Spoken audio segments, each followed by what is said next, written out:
अरे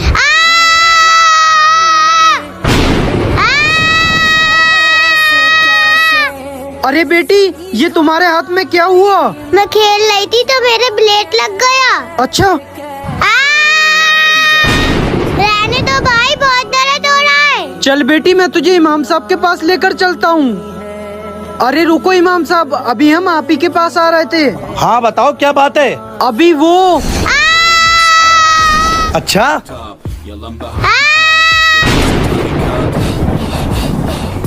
ठीक है बेटी, आप नमाज पढ़ लो और मैं भी आता हूँ। derler. Biz Müslümanız, düşüncemiz hüsnü zandır. Bak istediğin güçle saldır. Biz Rabbe müptelayız. İşimde Allah, dilimde Allah, zikrimde Allah, fikrimde. अरे मेरा ब्लेड कहाँ गया?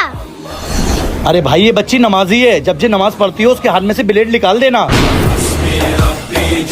तो मैं फोन है अल्लाह ने फरमाती किया भाई।